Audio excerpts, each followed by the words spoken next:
Okay, then we have our third anti-seizure drug, our third typical anti-seizure drug, that is valproic acid or valproate.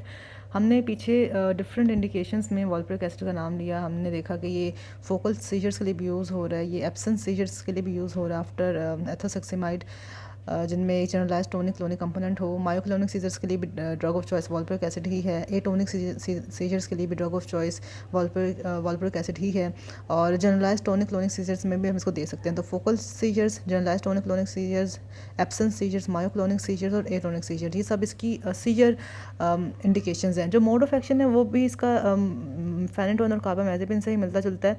और just like phenytoin and carbamazepine, it is blocking the high frequency repetitive firing neurons by prolonging the recovery of voltage gated sodium channel inactivation. ठीक है, उनको inactivated state से recover करने में prolongation cause कर रहा है, जिसकी वजह से high frequency repetitive neurons block हो रहे हैं। तो इसका काम क्या, to block sustained high frequency repetitive neurons by prolonging the inactivation phase of voltage gated sodium channels. ठीक है, तो बस ये इसका मोड ऑफ एक्शन है। इसके अलावा इसके दो और इंपॉर्टेंट रोल्स हैं जो हमने बेसिकली फेनेटोन में भी पढ़े थे, that they are also decreasing the glutamate content in the synaptic cleft. How, by blocking the NMDA receptor mediated excitation.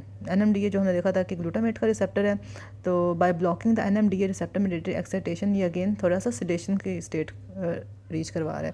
Third इसका गाबा मेडिएटेड एक्शन है, और गाबा मेडिएटेड एक्शन कैसे है इसका, ये इंक्रीज़ करा रहा है activity of GABA synthetic enzyme, that is glutamate decarboxylase. ठीक है, glutamate decarboxylase is a GABA synthetic enzyme.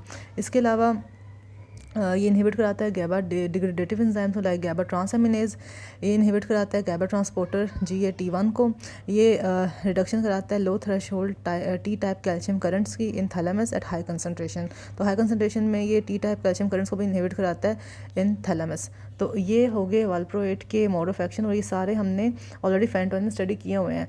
that it decreases the high frequency repetitive firing neurons by prolonging the inactivation phase of sodium channel, ये तो हम already पढ़ चुके हैं। इसके अलावा it is blocking the NMDA receptor mediated excitation as well, जिसमें glutamate का रोल था। And then it is increasing the level of GABA. How, by increasing the activity of GABA synthetic enzymes like glutamate decarboxylase. It inhibits the GABA degradative enzymes like GABA transaminase. It is inhibiting the GABA transporter 1 GAT1। ठीक है, और it is reducing the low threshold T type calcium currents in thalamus at high doses। ठीक है, तो ये हो गया mechanism of action of valproic acid. तो जिस तरह हम हर एक एंटी सीजर ड्रग की कुछ नॉन सीजर इंडिकेशंस भी पढ़ते हैं, तो इसके सीजर इंडिकेशंस हम देख चुके हैं।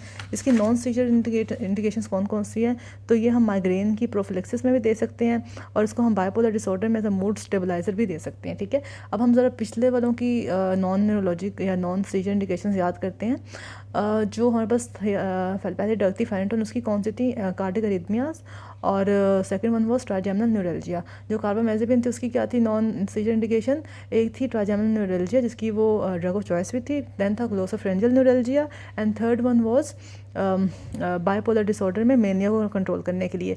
थर्ड जो हमारी ड्रग है दैट इज़ वाल्प्रोइक एसिड। इसकी जो नॉन सीजर इंडिकेशंस में एक तो माइग्रेन है, उसकी प्रोफिलेक्सिस के लिए हम देते हैं। सेकेंडली हम इसको एज अ मूड स्टेबलाइजर देते हैं इन बाइपोलर डिसऑर्डर। आई होप कि आपको इसका मैकेनिज्म समझ आ गया होगा, जिसमें हमने देखा कि सोडियम चैनल्स का रोल है, और ग्लूटामेट की इनहिबिशन का रोल है, और गाबा की इंक्रीज सिंथेसिस का रोल है। ठीक है, इसके एडवर्स इफेक्ट्स भी देख लेते हैं।